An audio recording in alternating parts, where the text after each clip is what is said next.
రైతులకు ఎలాంటి సమస్య రాకుండా యూరియా సరఫరా చేయాలని భూపాలపల్లి జిల్లా శాసనసభ్యులు గండ్ర సత్యనారాయణరావు అధికారులను ఆదేశించారు.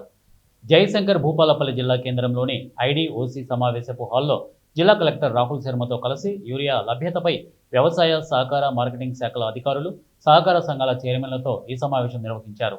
ఈ సందర్భంగా ఎమ్మెల్యే గండ్ర సత్యనారాయణరావు మాట్లాడుతూ రైతులకు యూరియా పంపిణీలో ఎలాంటి అవకతవకలు జరగకుండా చూడాలని తెలిపారు. కొన్ని చోట్ల పట్టాదారు పాస్ పుస్తకం ఉన్నా రైతులకు మాత్రమే యూరియా పంపిణీ చేస్తున్నారని, అలా కాకుండా పట్టా పుస్తకం లేని రైతులకు ఆధార్ కార్డు ప్రామాణికంగా తీసుకుని యూరియా ఇవ్వాలని తెలిపారు. అధిక ధరలకు ఎరువులు విక్రయాలు చేస్తే దుకాణం లైసెన్స్ రద్దు చేసి పోలీస్ కేసులు నమోదు చేయాలని వ్యవసాయ అధికారులను ఆదేశించారు.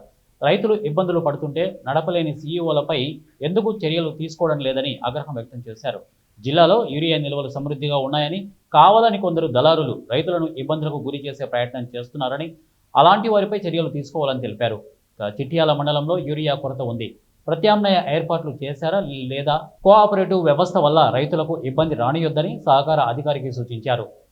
చిట్యాల రైతులు మొగుళ్లపల్లి వెళ్తున్నారు, అందువల్ల వారికి సమస్యలు వస్తున్నాయని, చిట్యాలలో యూరియా విక్రయాలు చేయాలని స్పష్టం చేశారు.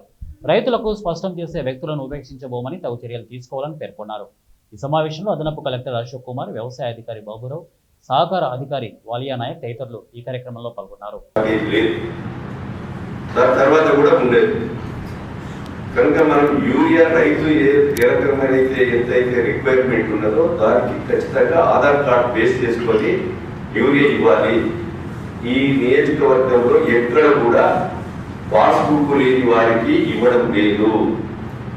పట్టా పాస్ పుస్తకం నేరేడుపల్లి ఊళ్ళో 1000 ఎకరం ఉంది. 1000 ఎకరం ఒక్కరికి కూడా పట్టా పాస్ పుస్తకం లేదు. దాని వల్ల ఇప్పుడే భూభారతి వచ్చింది, మనం పట్టాల కాడికి ఇంకా పోలే. 50% పట్టాలు లేకుండా రైతులు ఉన్నారు. కలెక్టర్ గారు చెప్పినట్టు దాన్ని బేస్ చేసుకొని